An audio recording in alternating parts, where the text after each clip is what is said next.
Hey guys, big week for the Cleveland Cavaliers coming out of the All-Star break. They are on a roll. They are now 47 and 10, 27 and 4 at home. They win 129 to 123 over the Memphis Grizzlies, who surprisingly, the Memphis Grizzlies, who don't look now, second best team in the Western Conference, having an outstanding year. Um, Maybe the defensive player in the NBA and Jaren Jackson Jr., John Morant, back to full strength. They play a bunch of guys. They played like I joked about this on social media for those of you who've old movie buffs. They play at ludicrous speed. Like I swear to God, there was multiple times I was watching this game where the Cavs would make a three or make a big basket, and immediately the Grizzlies were down the court, setting up their next possession and potentially scoring really quickly. That's just how they operate. So credit to Taylor Jenkins. This is a real team. I don't think they're going to do much in the playoffs because, like I said, they've technically struggled a lot. Like the Lakers knocked them out as a 2 seed a couple years ago. It's just like, I mean, I love the fact that they're deep and they have a bunch of guys that they can go to that average more than 7-8 points a game. Zach Edey, their draft pick that was mocked consistently. He's like 8.5 feet tall. He's been a big contributor for them. Jaren Jackson Jr. is molded into this really big star. But my point is, this is the first time that the Cavs have played the Grizzlies. They'll play the Grizzlies in mid-March. But this is a big win for them. They're going to play Orlando, who's probably going to be a play-in or a playoff team this year, and gave them trouble last year. That's going to happen later this week. And then they get Boston at the end of the month. I think it's on Thursday or Friday. They'll play in Boston, and that's going to be the last time that the Cavs play Boston this year. So that is, of course, until they would potentially face them in the playoffs. So the conversation here that I need to have, and I've said this before and I'll say this again, the Cleveland Cavaliers can absolutely win the NBA title this year. This is a dangerous team. The Cavs, granted, I mean, Evan Mobley, for God's sake, and Donovan Mitchell played more minutes than they had all season. Evan Mobley played 36. Donovan Mitchell played 35. Darius Garland didn't play in this game. They gave Ty Jerome at 26 points in 23 minutes. Look, they didn't have Darius Garland in this game, which was a big deal. He hurt himself in the last game that they played. But the point, and then the big thing for them is shooting threes. They were 13 of 47, 27%, and they still scored 129 points. Like, at what point is the NBA going to start respecting the Cleveland Cavaliers? Because every time that I look up, people are waiting to just, dismiss this team. And maybe that'll happen when they play the Boston Celtics later this week in Boston. Because this will be the first time with DeAndre Hunter, who, like, that was the really big Achilles heel that was exposed in all the matchups that the Cavs have had with the Celtics in their inability to really hang with Jaylen Brown and Jason Tatum, big wing players that can, shoot, defend, and, cause havoc. So it'll be really interesting to see how that happens. But at what point are we going to start respecting the Cavs? Because this team was a 4 seed last year. This team, if you look at the numbers, they're about to pass their win total. And you know what? They may have passed their win total by the time you see this video. But they're at 47 wins in their first 57 games. This team is on its way to winning 60 games this year. And I remember in the offseason, everybody was looking around at this team. Oh, they need to make a significant trade because they haven't gotten far enough. Like, there's too many talented guys on this team. They need to break off Mobley from Allen. They need to break off Garland from Mitchell. They need to do all this. They need to do all this. The one thing that they did this offseason, they fired the head coach, JB Bickerstaff, who did a great job, by the way. And he's doing a great job with the Detroit Pistons. He goes to Detroit, doing a great job. He's going to get to the Pistons to the playoffs. High lane, by the way. And then Kenny Atkinson, who had been holding out for another head coaching job after being unceremoniously dumped by the Brooklyn Nets because Kyrie Irving and Kevin Durant wanted to play for Steve Nash, who had never been a head coach, which is a whole separate issue. Kenny Atkinson comes in from Golden State, where he was an assistant coach under Steve Kerr for a long time and has great experience in the NBA for long, long periods of time. Widely respected. And he has come in and injected belief and culture in this team. The system that they run is great.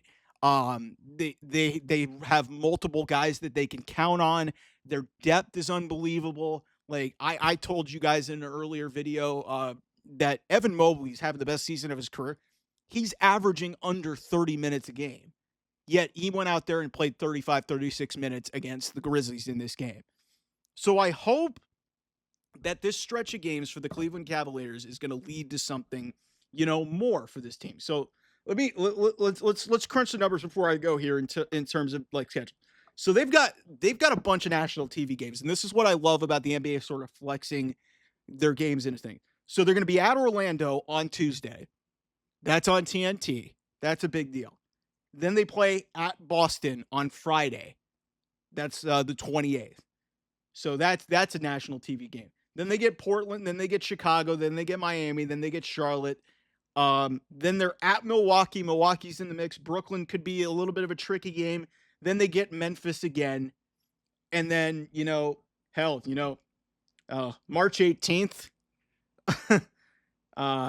March 18th at the Clippers. I may have to go to that game if it's not too much of a cost to go to the Intuit Dome. I might have to go watch the Cavs. But yeah, you look at some of the rest of the schedule. This team could easily win 65 games this year. They could win about 65 games, maybe pushing it because, we're looking at, about 25 games left in the season. They've got the Knicks and the Pacers in 3 games at the end of this season. But you look at the rest of their schedule, once they get past Boston here, this is going to potentially be the number 1 seed in the East, more than likely, unless they completely fall off. And then, we'll see how it in terms of, best record in the league when it comes to, Oklahoma City as well. But man, like I swear to God, every time I turn on these NBA shows, people are just ready. I saw, Ashley Nicole Moss at CBS, and she does a great job. But she comes out and basically just automatically dismisses, the Celtics are going to go to the NBA Finals. And I heard Corey Alexander on this broadcast for ESPN basically say, I still favor the Celtics. I think that Friday is going to be the first real sign of will people turn the corner on the Cavs, because and hopefully Darius Garland's okay and he's able to play in this game. It seems like it was a minor and it was more of a precautionary thing of holding him out. We need to respect the Cavs, people. And I'm not just saying this as a Cavs fan. I'm also saying this as a fan of basketball, because this team, the way that they have grown through the years, this is exactly what the modern NBA is all about. Them in Oklahoma City. And you know what? I'll even give Boston some credit too, because Boston did this through masterful trades and great drafting. And literally, that is exactly what Oklahoma City has done. They fleeced the Clippers in the Paul George trade. They get Shai Gilgeous-Alexander, who's maybe the top 2 or 3 best player in the NBA. The Cavs, they've done it through just astonishingly great drafting since LeBron James left. They got Darius Garland. And Darius Garland, don't look now, he might be the best player in the 2019 NBA draft. Everybody will talk about Ja Morant. Everybody will talk about Zion Williamson. Darius Garland has been a really good player in the NBA for a long time. Isaac Okoro in 2020, jury's still out. That was a weird NBA draft, but the Cavs do that. They get Evan Mobley. I've already told you this, and I know Pistons fans are going to argue with me until they're blue in the face. Evan Mobley's going to end up being the best player in the 2021 NBA draft. If he keeps on the trajectory that he's going, he will be better than Cade Cunningham. Cade Cunningham is a great player. Don't get me wrong. And then, of course, they make the big trade for Donovan Mitchell. And, yes, some of these pieces didn't work around each other. The Max Strus deal didn't work out early on. And, obviously the Jared Allen trade. Jared Allen, by the way, side note, he was a throwaway piece in that James Harden trade that sent him to Brooklyn. So, like, it's just, this is everything that people need to love about the modern NBA. And, we haven't had a repeat champion in the NBA since the days of the Warriors. So everybody's naturally going to go with the champs in Boston. Obviously, Oklahoma City's the second favorite. Guys, do you realize? I put some money down on this because I'm so confident in it. The Cavs I saw were like plus 700, plus 800, depending on what sportsbook you go, to win the NBA title. Do you realize how crazy that is for a team that's almost at 50 wins? It's really just amazing what one coaching change has completely done. And yet people like Christopher Mad Dog Russo, who works at SiriusXM. I work at SiriusXM too. So I can't really, poo-poo too much on a colleague of mine. But, everybody's like, they're a regular season team. Why? Because Donovan Mitchell's flamed out in the playoffs? Because the Cavs only have gotten to the second round without LeBron? What are we doing, guys? This was an important win for them. But I really think that the season is going to truly start in Boston on Friday night. Because that's when we're going to really find out how real and how much the Cavs are going to be able to express to the NBA and the basketball community, are we a real team? Are we a real contender? Because I think they are. They made the right trade. They got DeAndre Hunter from Atlanta. They needed a big wing. They got another guy off the scrap heap to add to their roster as well. They just need to stay healthy. And the way that their system is structured, they are really deep. They don't play a lot of guys heavy minutes. That's how the modern NBA is. This isn't a super team.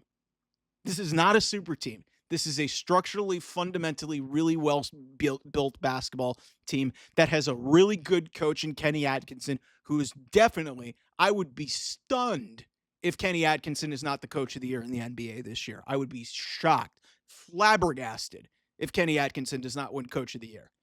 Donovan Mitchell will not win MVP. His minutes and his points per game have gone down, but that has been to the benefit of this team. Evan Mobley may win Defensive Player of the Year. It could be Jaren Jackson Jr., depending on if Jaren Jackson Jr. can get to the threshold because I think there's like a 65-game threshold you have to get to qualify for these awards. And that's really, I think, the only thing that's going to really stand in the way. It seems like a lot of momentum's going that direction, but I would love to see Evan Mobley get the credit that he deserves. Like, this is a great team, people. Recognize it, and if you need if you need to buy some real estate, buy some stock. I would buy it in the Cavs right now. I would put your wagers down because I think this team's going to win the NBA championship this year. This is as good of a Cavs team. I'll be honest with you, and this may be a hot take to Cavs fans out there. This team as a team is better than the one that won the championship in 2016. This team is better than all of the teams that LeBron James has played on ever in terms of Cleveland Cavaliers basketball. Think about that for a second. And like, they may not win as many games as some of these Cavs teams, but think about that. Look at the talent that they have. Like, LeBron was carrying around Anderson Varejao, Zydrunas Ilgauskas, Boobie Gibson, and Mo Williams, Sasha Pavlovich. I could keep going on with some of the names that LeBron James. That's just how great LeBron was. As a team, this potentially could be the best Cleveland Cavaliers team of all time. This is a better roster. This is a better coach team than any of the teams that LeBron James was ever on in Cleveland. And if that offends you, and you're a big LeBron homer, I'm sorry. Because they, from 1 to 10 on their roster, you can even go down the bench. My sister jokes with me all the time about this. What the hell is Tristan Thompson doing on this team? Tristan Thompson is a champion and has some level of leadership. He doesn't play that much, but to have him on your bench, that means something. They've got Craig Porter Jr. is a great role player. They've got dudes all over the place that can hit threes, that can score, and it allows their roster to not have many guys that go over 30 minutes a game. And then they round it out with the missing piece. Everybody thought that they needed to make a trade. The missing piece was Kenny Atkinson. So watch out for the Cavs. I would buy your stock in them now. Anyway, I'll see you guys soon. Bye-bye.